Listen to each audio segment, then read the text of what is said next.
हमारा next question है, हमको e के power ax cos cube bx का nth डिफरेंशियल कोएफिशिएंट निकालना है। ठीक है, तो देखो यार e के पावर ax और क्या cos bx प्लस c का nth डिफरेंशियल कोएफिशिएंट का फॉर्मूला हमको पता है क्या, r के पावर n e के power ax cos bx plus c plus n phi, जहाँ पे r क्या होता है, r होता है a square plus b square के पावर 1/2 और जो आपका फाइव होता है वो बराबर होता है tan inverse b by a के। ठीक है, इतना हो गया।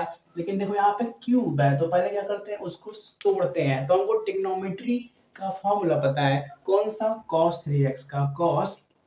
3x का वो किसके बराबर होता है, वो आपका 4 cos क्यूब x और क्या माइनस 3 cos x के बराबर होता है। ठीक है, तो देखो यहाँ पे क्या है, x के साथ b मल्टीप्लाई में है, तो यहाँ पे भी b मल्टीप्लाई में कर दो, यहाँ पे भी b मल्टीप्लाई में कर दो, यहाँ पे भी b मल्टीप्लाई में कर दो, कोई दिक्कत नहीं है। अब देखो लेकिन 4 भी है, तो 4 से ऊपर नीचे मल्टीप्लाई डिवाइड कर लोगे तो 4 cos क्यूब x को हम क्या लिख सकते, 4 cos क्यूब x को हम क्या लिख सकते हैं, cos 4 cos क्यूब bx को cos 3 bx plus 3 cos bx के बराबर लिख सकते हैं। ठीक है, लास्ट में दिख रहा है ना। तो देखो चेंज करते हैं इसको, y इक्वल टू मान लेना।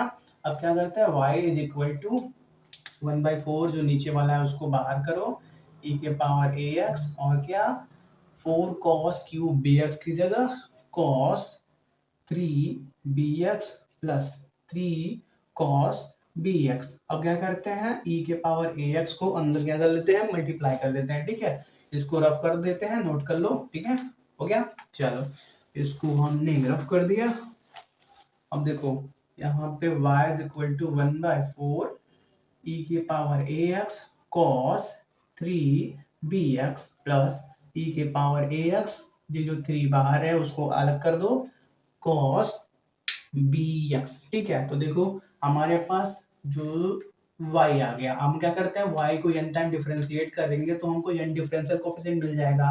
तो वो किसके बराबर होगा, 1/4 e के पावर ax cos bx है। तो जो स्टैंडर्ड फॉर्मूला होता है उसके हिसाब से चलते हैं। ठीक है, तो पहले क्या, r के पावर n, फिर क्या e के पावर ax, फिर क्या cos bx प्लस c। तो देखो यार b cos bx plus c, तो x के साथ जो कोफिशिएंट में होता है वो b का वैल्यू होता है। तो x के साथ 3b कोफिशिएंट में है तो उसको भी साथ में लिखो 3bx प्लस c। यहाँ पे देखो c का वैल्यू 0 है, c दिया नहीं हुआ है। फिर क्या n फाइव, अभी इतना ही रहने दो, फिर बाद में क्या करते हैं r और n का वैल्यू लिखते हैं। ठीक है, इतना ही छोड़ो।